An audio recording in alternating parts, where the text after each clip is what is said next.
Good evening, everyone. I'm Pathy. I'm the president of the Board of Trustees here at the Bellevue Arts Museum.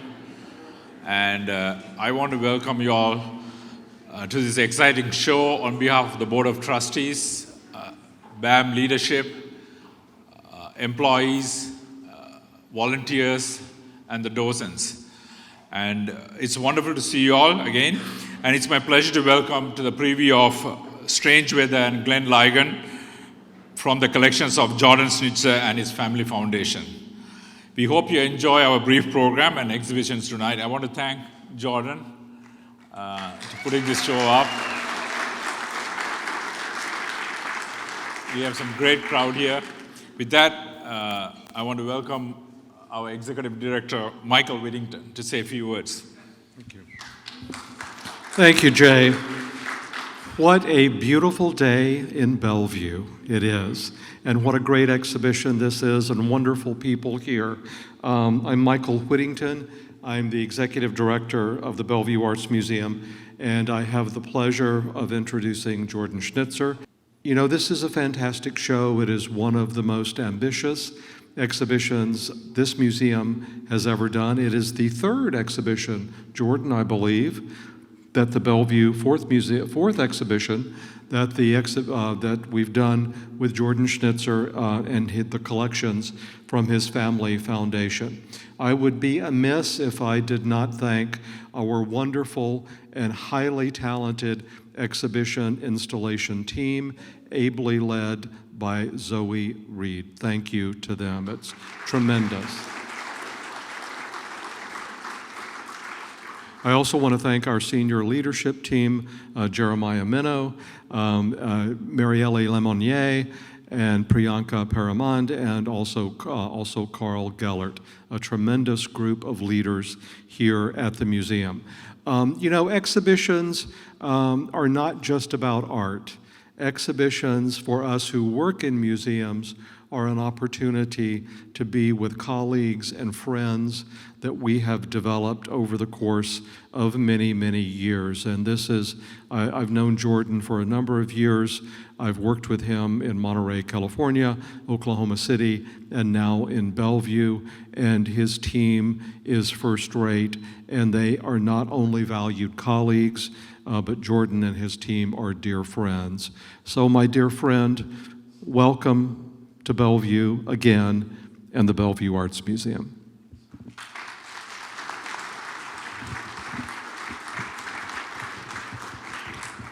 Thank you. This is our fourth exhibition. We did John Buck, and then we did Kara Walker, and then we did Alex Katz, and now this spectacular exhibition.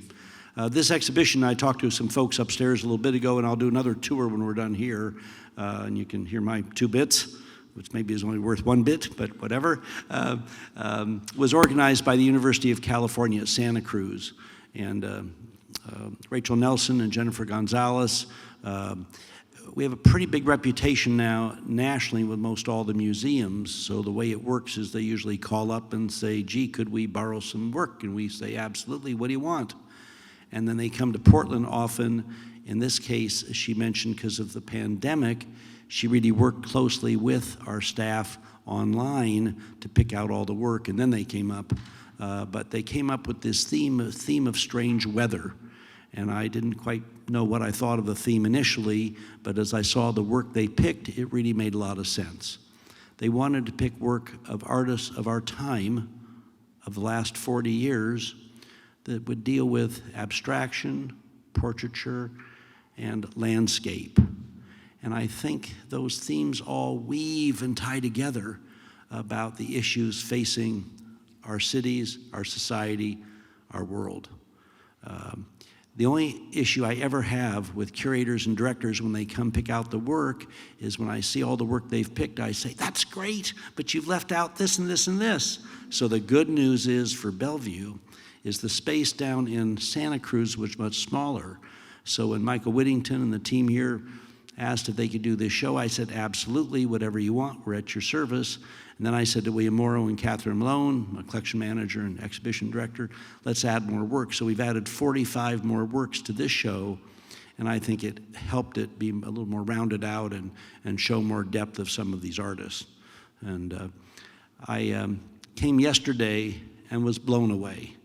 That Leonardo Drew work, beyond spectacular. The way that Nicola Lopez's work fits that wall. I did my own little videotape, nothing like the professional Dal Perry on my staff does, far better than me. And I sent it to a bunch of the artists. And then I got on the phone and did FaceTime, and they were just ecstatic. So for me, it's all about the art and the audience.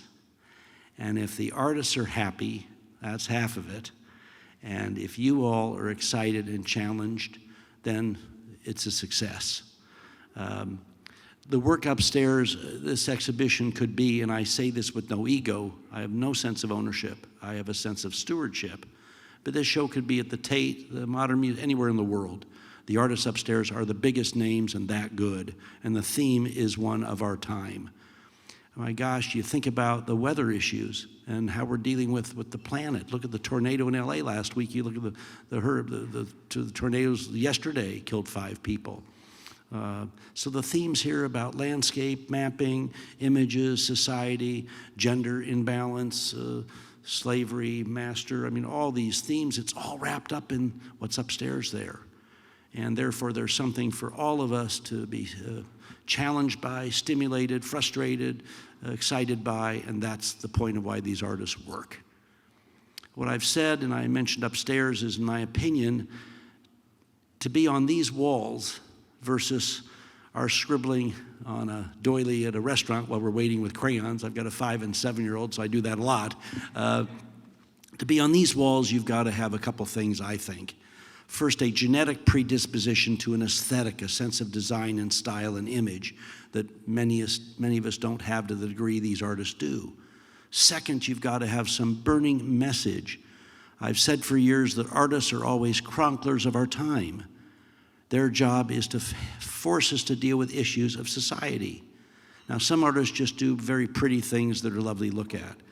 But virtually every artist upstairs, they're hitting us with very hard themes. No different than editorial writers in the New York Times. So you've got to have the guts to have a theme and be willing to rip open your skin yourself and put work on the walls and let everybody, John Brazeleth, who's an expert, and everybody else look at it and criticize it. And last, you got to do it in a different way. So every artist up there has their own brand. They've created their own style that is different than anybody else's. They may work with the same materials, canvas, paint, chalk, prints, etchings, whatever, but they've done it in a way that is theirs.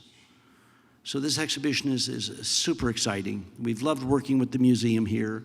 It's an amazing community, what we've seen happen in Bellevue the last 15, 20 years. Rob Agner, our regional manager, has been with us 20 years. We've been blown away by how wonderful this community has grown. And for the museum to be in the center of everything and to begin to get the kind of support from all of you and others just warms my heart. So I'll give another tour upstairs in a minute or two for those that want to hear me.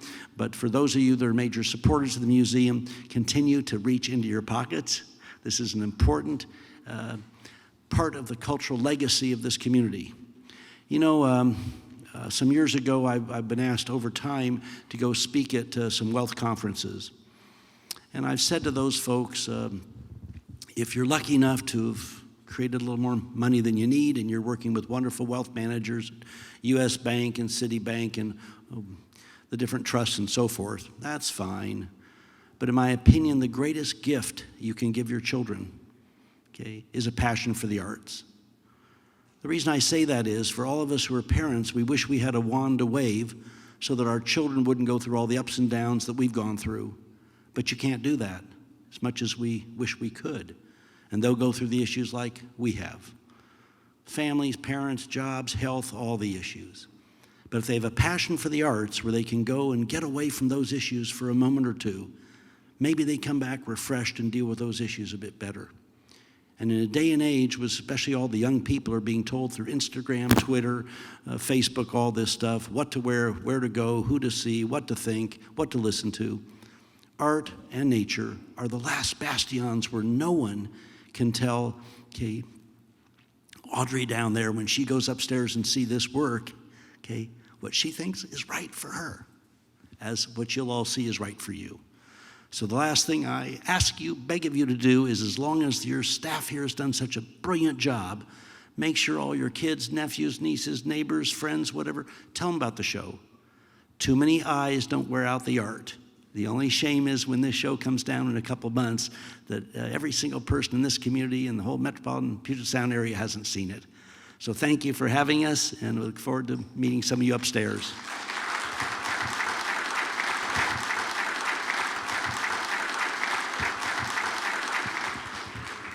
Thank you, Jordan, and enjoy the exhibition.